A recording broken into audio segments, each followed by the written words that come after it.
Well, I'm here in Ottawa for the Comiccon. We're doing a performance of the music of Final Fantasy, a concert tonight.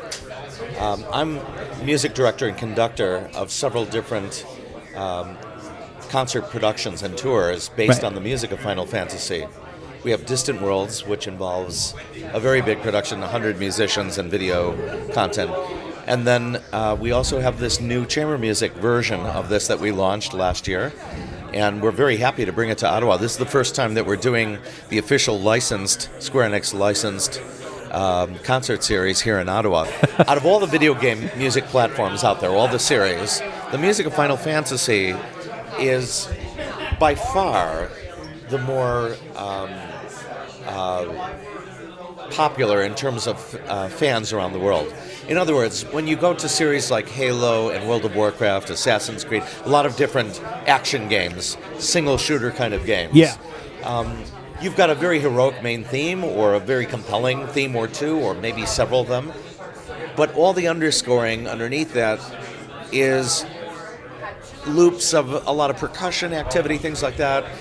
It's more about the action of the game is the point. Right. In Final Fantasy, the game action is interesting and a lot of fun, but it's an RPG, a role-playing game.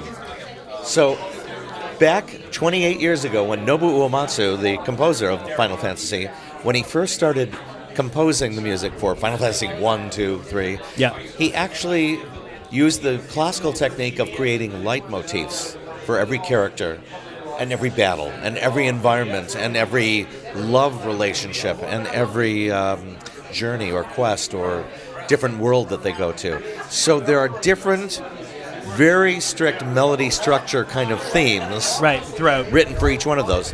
Consequently, and these themes come back over the series. Consequently, fans have really grown up with these melodies, and some of them are so beloved. I mean, if you think about some of the early 8-bit stuff, you could liken it to, it goes back to the days of Super Mario or whatever, a little bloops and bleeps of things.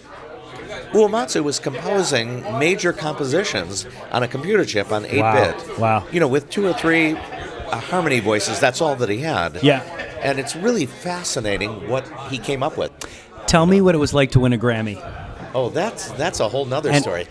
I'm a member of the group Mannheim Steamroller. Okay. Mannheim Steamroller has evidently sold more records, Christmas, holiday records, than any other artist in the world. Right. Bing Crosby, White Christmas, or any of that. Really? Oh, yeah. Something like 35 million albums have been sold by Mannheim Steamroller.